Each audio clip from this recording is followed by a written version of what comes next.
Excuse me, হ্যাঁ, আমার একটু ইনফরমেশন দরকার ছিল। সামনে ডান দিকে গিয়ে অফিস। Thank you. ধন্যবাদ।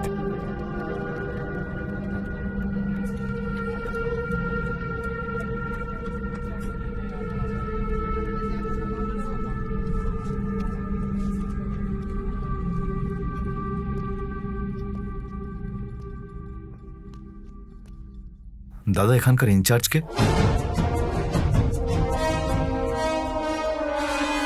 বলুন, কি বলবেন? দাদা, আমার নাম আর্য, আমি ইন্ডিয়া থেকে এসেছি। আমি হিংলাজ মন্দিরে গেছিলাম আর ওখানে দেখলাম যে আপনি এটা তো আমার দাদুর, যিনি গত হয়েছেন। এখানে ওনার ব্যাপারেই জানতে এসেছিলাম। উনি হিংলাজ দেবের ব্যাপারে লিখেও ছিলেন, সেই জন্য আমি পাকিস্তান এসেছি। আর পাথরে ওনার নামও লেখা আছে। গিয়ে জানতে পারলাম যে আপনিও নাকি এরকম একটা ব্যাগ নিয়ে ওখানে গেছিলেন, সেই জন্য আমি ইনফরমেশন নিতে এর এসেছি। ভিতরে যে হিরেগুলো ছিল কোথায়? কোনো হিরে ছিল না, এখানে কিচ্ছু ছিল না। মিথ্যা কথা আমার পছন্দ নয়। তুমি এখানে সত্যি নিজের দাদুকে খুঁজতে এসেছো? সত্যি বলছি, বিশ্বাস করুন। আমি আমার দাদুর ব্যাপারে জানতে এসেছি, আমি আর কিচ্ছু জানি না। খোঁড়ার সময় আমরা এরকম আরো অনেক জিনিস পেয়েছি। আমরা ভেবেছিলাম আমাদের রিসার্চের সাথে এগুলোর কোনো সম্পর্ক আছে, কিন্তু 1 বছর গবেষণার পর যখন আমরা এগুলো পরখ করলাম, তখন জানতে পারলাম যে এই সম্পত্তিগুলো পেশোয়ারের কোনো হীরের ব্যবসায়ীর। তার মানে আমার দাদু কি হীরের ব্যবসায়ী ছিল? যদি এই থলেটা তোমার দাদুর হয়ে থাকে, তাহলে তোমার দাদুই হীরের ব্যবসায়ী ছিলেন।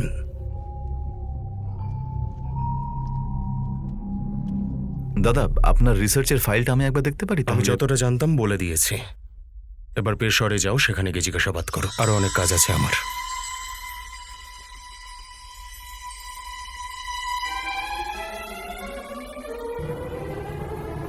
আমার কাছে এরকমই একটা লকেট আছে।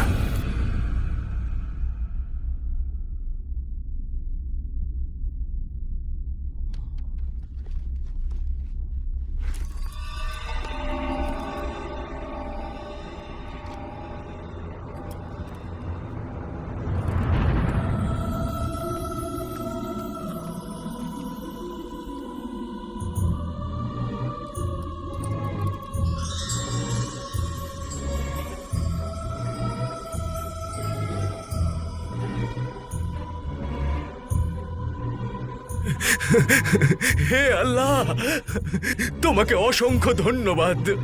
আমার জীবন সার্থক হয়েছে। আমি ভেবেছিলাম এই গুপ্তধন না দেখেই আমার মৃত্যু হয়ে যাবে। হে আল্লাহ, হে আল্লাহ। সবাই কান খুলে শুনে নাও, আজ থেকে আমাদের ভালো সময় শুরু হচ্ছে। যেই চাবিটা আমরা খুঁজছিলাম সেটা আমরা পেয়ে গেছি। বলো। সুলতান, কনিষ্ক সাম্রাজ্যের গুপ্তধন আমাদের হতে চলেছে। যেই চাবিটা আমরা খুঁজছিলাম সেটা একটা ভারতীয়র কাছে ছিল। সুবহানাল্লাহ, সাবাস, সে তো দারুণ খবর। টাকা, সোনাদানা, জমি, আকাশ, ধন দৌলত, যা চায় ওই ভারতীয়কে দিয়ে দাও, দিয়ে দাও ওকে। ওই সম্পদ যদি এখনই আমি নিজের চোখে না দেখি, তাহলে হয়তো অপেক্ষা করতে করতে মরেই যেতে পারি। বুকে এসো।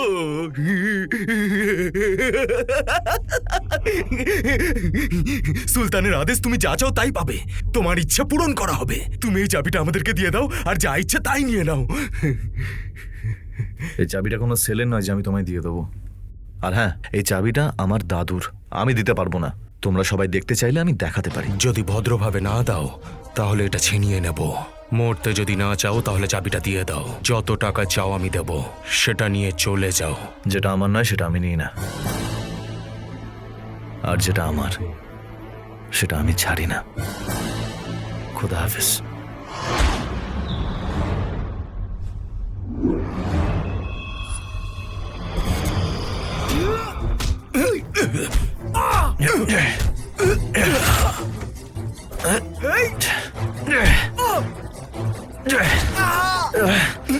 ধরো কে যেন পালাতে না পারে।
তাড়াতাড়ি ফাস্ট, তাড়াতাড়ি চলো চলো চলো তোর কি মাথা খারাপ হয়ে গেল নাকি? এইসব কি করে এসেছে? রাখ!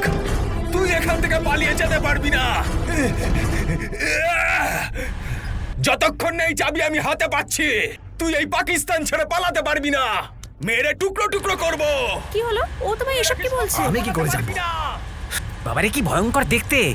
তুই কি ওর বউয়ের সাথে কিছু করেছিস ও নাকি? বিনা কারণে তোমাকে মারবে বলছে। কোথায় সেই চাবি? ও কোন চাবির কথা বলছে? ওই লকেটটাকে চাবি বলছে। আমি বলছি যে এটা আমার দাদুর লকেট, কিন্তু ওরা মানছেই না। ও পালিয়ে গেছে। কি বললে? আমার ভাগ্যের চাবি তোমার হাত থেকে চলে গেল। এটা কি করে হতে পারে? মিলিটারি ডাকো, পুলিশ অ্যালার্ট করো, আমাদের লোক পাঠাও। ও যেন বর্ডার ক্রস করতে না পারে। ওকে ধরো।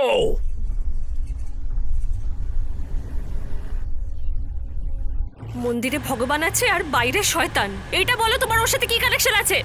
আগে জানতে হবে লকেটটার সাথে ওদের কি কানেকশন রয়েছে। তুমি আমাকে বোকা বানানো বন্ধ করবে?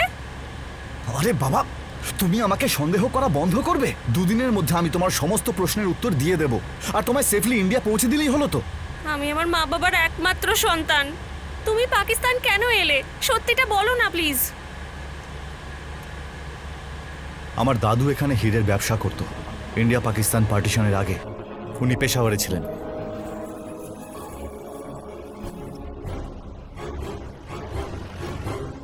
দাদুর ফেরি টেলের জন্য তুমি আমাদের সবাইকে বিপদে ফেললে। কে জানে আমি কাদের পাল্লায় পড়লাম। এই গাড়ি দাঁড় করাও। কেন? আরে কেন কি? এখানেই হয়ে গেলে ভালো নাকি? তোমার সময় জ্ঞানটাও বলিহারি। এখন না করলে আর কবে করব? বন্টি, এখান থেকে তোমাদের নমস্কার। যদি বেঁচে থাকো আবার দেখা হবে, কিন্তু এই পাগলের সঙ্গে আমি আর যাব না। একে সুলতানের লোক এখান থেকে না হলে ওখান থেকে ঠিক খুঁজে বের করবে। তাই আমি আর নেই। এই জিপ আমার তরফ থেকে তোমাদেরকে উপহার, রাখি বন্ধনের গিফট ভেবে রেখে নাও। এই দাঁড়ান, না না দাঁড়াবো না। দাঁড়ান, থামুন। আপনি বলেছিলেন আমায় সেফলি বর্ডার পার করিয়ে দেবেন। যদি আপনি কথা না রাখেন তাহলে আপনার এগেইনস্টে কোর্টে কেস করে দেব। এই মাটিতে মরার থেকে ভালো আমি সারা জীবন ধরে কেস লড়ি। পেশাওয়ারের ইন্ডিয়ান এম্বাসিতে আমি তোমাকে সেফলি নিয়ে যাব। তারা তোমায় ঠিক ইন্ডিয়াতে পৌঁছে দেবে। কিন্তু আরে, আমি তো কি রে? ওকে- আমি কি ওদের মতো টেররিস্ট নাকি যে তুই আমায় এরকম ভয় পাচ্ছিস? আমাদের থাকার মতো কোনো ভালো জায়গা খোঁজ, তারপর তুই যেখানে ইচ্ছা নিয়ে খোঁজ হয়ে যা। আচ্ছা মানলাম তুমি টেরোরিস্ট নও, কিন্তু ওরা তো টেরোরিস্ট। যদি আমাকে ওদের এজেন্ট বানিয়ে আমেরিকায় পাঠিয়ে দেয় তাহলে মনে হচ্ছে আমার পরিবার খুব তাড়াতাড়ি ইন্স্যুরেন্সের টাকা পেয়ে যাবে।